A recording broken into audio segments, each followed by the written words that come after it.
ఓం మాతాపితృభ్యాం నమః సర్వేభ్యో మహాజనేభ్యో నమః. South India సర్వాధికారి యూట్యూబ్ ఛానల్కి స్వాగతం సుస్వాగతం. ఇప్పుడు మనం వచ్చేసి దేవీ నవరాత్రుల గురించి తెలుసుకుందాము.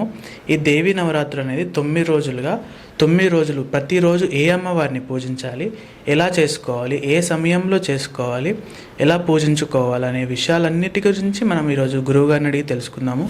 గురువుగారు నమస్కారం అండి. అందరికీ శుభాశీస్సులండి. మనకు నవరాత్రులు, దేవీ నవరాత్రులు 22వ తారీఖు సోమవారం. ఇక్కడ మనకు అమ్మవారిని ఏ విధంగా ఆరాధించాలి, ఎలా పూజించాలి అంటే అందరూ ప్రతి సంవత్సరం చేస్తూ ఉన్నది అందరికీ తెలిసిన విషయమే. కానీ ఇందులో నిగూఢ రహస్యాలు ఉన్నాయి. నిగూఢ రహస్యాలు అంటే ఏమిటి? అమ్మవారిని ఏ విధంగా పూజించాలి, ఎవరిని పూజించాలి. ఇక్కడ ఎవరికి ఇష్టం వచ్చినట్టు వాళ్ళు ప్రాంతాల వారిగా కావచ్చు, లేదంటే దేవాలయాల ప్రకారంగా కావచ్చు, లేదంటే ఇష్టదేవతాభ్యో నమః అన్నట్టుగా వాళ్ళకి ఇష్టమైన రీత్యా వాళ్ళు పూజించుకుంటున్నారు. అలా కాకుండా దేవీ నవరాత్రులు అన్నది నవగ్రహాలు, ఇక్కడ వాళ్లకు అధిదేవత అయినటువంటి వారు గాయత్రి. నవగ్రహాలు అన్నది ఈ విశ్వాన్ని పరిపాలించేటువంటి వాళ్ళే నవగ్రహాలు. సూర్యుడు ఆదివారం, చంద్రుడు సోమవారం, కుజుడు మంగళవారం, బుధుడు బుధవారం, గురువు గురువారం, శుక్రుడు శుక్రవారం, శని శనివారం. అలాగే ఈ రాహుకేతువులు ఏమిటి అంటే ఈ 7 వారాలలో కూడా రాహుకాలం. ఆదివారం అయితేనేమో సాయంత్రం 4:30 నుంచి 6 వరకు రాహుకాలము. సోమవారం అయితే ఉదయం వచ్చేసి 7:30 నుంచి 9 వరకు రాహుకాలము. అలాగే మంగళవారం అయితే మధ్యాహ్నం 3 నుంచి 4:30 వరకు రాహుకాలము. బుధవారం అయితే మధ్యాహ్నం 12 నుంచి 1:30 వరకు రాహుకాలము. గురువారం అయితే 1:30 నుంచి 3 వరకు రాహుకాలము. శుక్రవారం అయితే ఉదయం 10:30 నుంచి 12 వరకు రాహుకాలము. శనివారం అయితే ఉదయం 9 నుంచి 10:30 వరకు రాహుకాలము. అంటే వీళ్ళు ఛాయాగ్రహాలు. ఈ 7 వారాలలో కూడా రాహు సంచరిస్తూ ఉంటాడు కాబట్టి రాహుకాలం. ఈ రాహుకి అధిదేవత దుర్గాదేవి. ఈ రాహుకే అధిదేవత దుర్గాదేవి. అలాగే మనకు ఇక్కడ చెప్పుకుంటున్నటువంటి 9 రోజులు 9 నవరాత్రులు మొట్టమొదటిగా అమ్మవారిని ఎవరిని పూజించాలి అన్నది ప్రధానమైన అంశం. ఈ యొక్క మొదటి రోజు పూజించవలసినటువంటి అమ్మవారు ఈ విశ్వానికే, అంటే మన భూమికే కాదు, భూమి మీదనే కాదు, భూమి మీద మాత్రమే మనము ఉన్నాం కాబట్టి ఇక్కడ మాత్రమే మనం ఎవరిని పూజిస్తున్నాం అనేది కాదు, విశ్వానికే, అనంతానికి సంబంధించి. ఇప్పుడు బావిలో కప్పు ఉంటుంది. ఆ కప్పు ఏమనుకుంటుందంటే ఆ బావి మహాసముద్రం అనుకుంటుంది. కానీ దానికి తెలిసింది మాత్రమే ఆ బావి. కానీ అదే కప్పని తీసుకుపోయి సముద్రంలో వేసామంటే దానికి దిక్కుదోచదు. అది అనంతం, చెప్పలేని. అట్లాగా ఇక్కడ అనంతమైన రహస్యం. ఇందులో మొట్టమొదటిగా పూజించవలసిన దేవత మహాగాయత్రి. ఈమె మొట్టమొదటి యొక్క ఈ అనంతమైన విశ్వంలో మొట్టమొదటి స్త్రీ. ఈమె ప్రాణము. తన భర్త రూపమైతే ఈమె ప్రాణము. ప్రాణము అనగా మన శరీరానికి అటాచ్మెంట్ అయినటువంటిది.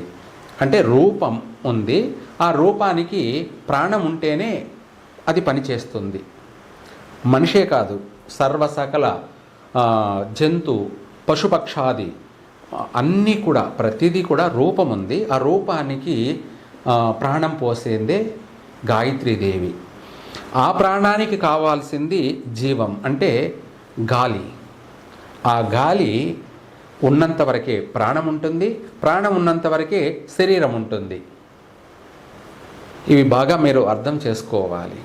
ఎందుకు అంటే ఇదంతా సృష్టి రహస్యం. ఒక మాటలో చెప్పాలంటే సైన్సు అన్నీ కూడా ఇందులోనే. రూపము, ప్రాణము, జీవము 3. ఈ జీవం అనేది ఈ ప్రాణాన్ని బతికిస్తూ ఉంది గాలి. ఆ గాలి లేకపోతే ఈ ప్రాణం ఉండదు, పోతుంది గాలిలో కలిసి. ఆ ప్రాణం పోయిన తర్వాత ఈ రూపం ఉండదు, ఈ రూపం నశించిపోతుంది. ఇదే రహస్యం. మామూలుగా మీకు 3 మాటలు చెప్పడం. దీన్ని బట్టే ప్రపంచం యొక్క మూలాధారం అంతా కూడా ప్రారంభమవుతుంది. ఆదిదేవత మహాగాయత్రి.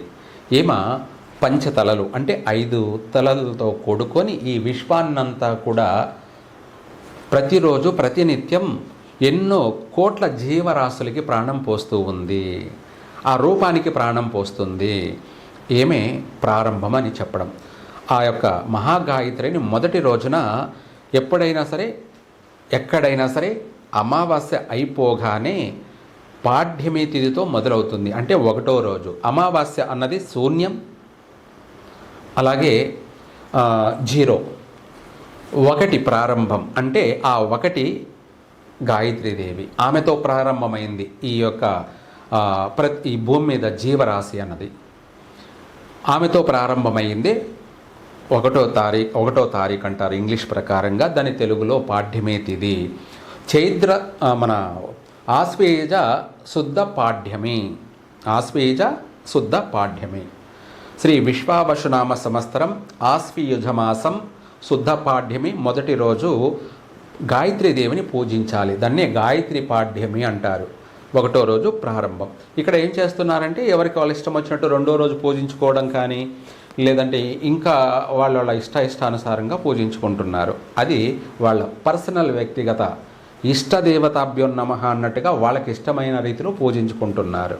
ప్రపంచమంతా కూడా పూజించవలసింది మొట్టమొదటిగా మహాగాయత్రిని పూజించాలి. ఆమె మన ప్రాణము,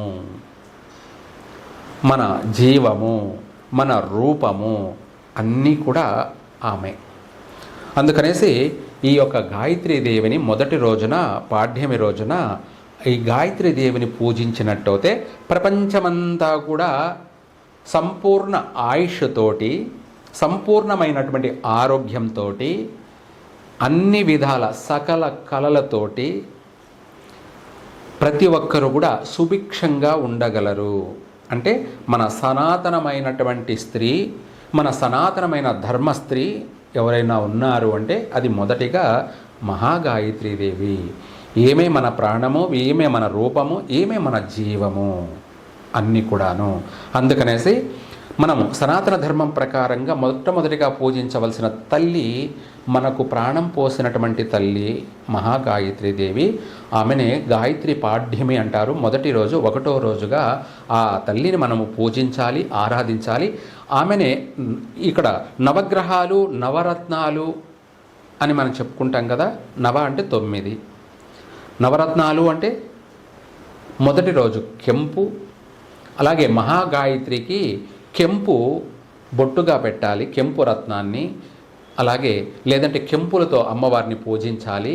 ఈ కెంపులతో పూజించే వాళ్ళు ఈ అనంతమైన లోకంలో ఐశ్వర్యవంతుడు అని అర్థం. అనంతమైన లోకంలో అంటే మామూలుగా భూమి మీదే కాదు, అన్ని లోకాలలోనూ వీడు కుబేరుడు, ఐశ్వర్యవంతుడు అవుతాడు అని అర్థం.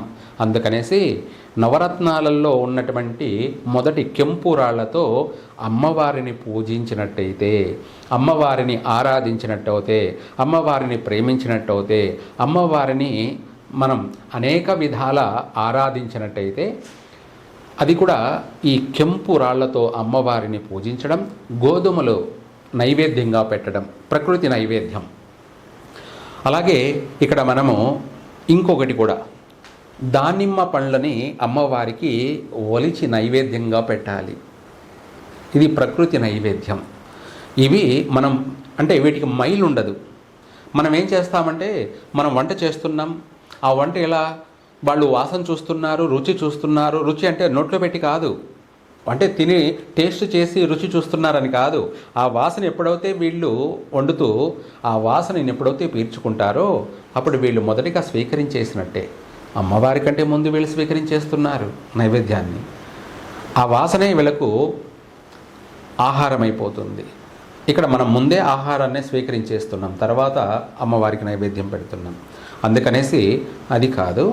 ఇక్కడ దానిమ్మ పండ్లను ఒలిచి నైవేద్యంగా పెట్టి కెంపు రాళ్లతో అమ్మవారిని పూజించినట్టయితే వాడు అనంతలోకాలలో అనంటే ఈ ఎటు చూసుకున్నా కూడా వీడే ఐశ్వర్యవంతుడు అవుతాడు. వీడి కుటుంబమే ఐశ్వర్యవంతమైనటువంటి కుటుంబం అవుతుంది. వీళ్ళే కుబేరులు అవుతారు అటువంటి యోగం కలుగుతుంది. గాయత్రీదేవి యొక్క మంత్రం కూడా పఠించవచ్చు. ఆ మంత్రం కూడా మొదటిగా ఎన్నో మంత్రాలు ఉన్నాయి, కోట్ల మంత్రాలు.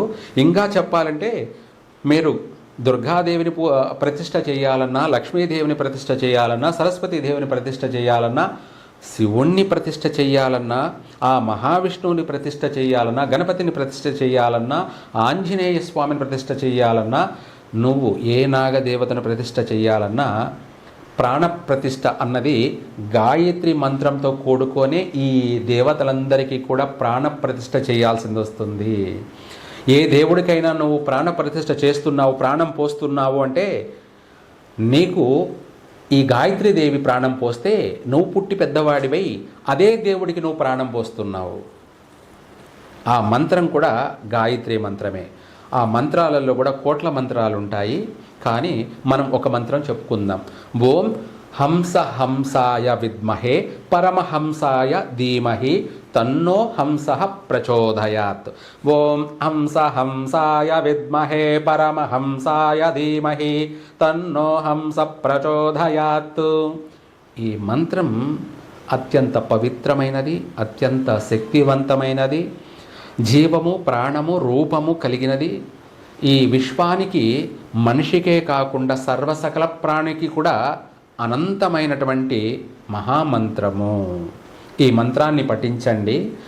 విశేషంగా మీకు ఆయుష్ కలుగుతుంది, ఆరోగ్యం కలుగుతుంది, ఐశ్వర్యం, అనంతమైన ఐశ్వర్యం కలుగుతుంది. ఇక్కడ కెంపు రాళ్లతో పూజించిన వాడే మహాకుబేరుడు. అలాగే కెంపు రాళ్లతో పూజించలేకపోయినా దానిమ్మ గింజలే కెంపులు, దానిమ్మ గింజలే ఎరుపు కెంపులు.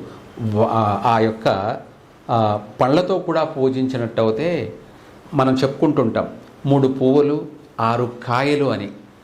ఇదే ఆ పళ్ళతో ఆమెను పూజించడం వల్ల అదే మన జీవితానికి 6 కాయలు. అదే కెంపులతోనైనా సరే లేదంటే పూలతోనైనా పూజించడం వల్ల అదే మన జీవితం 3 పువ్వులు.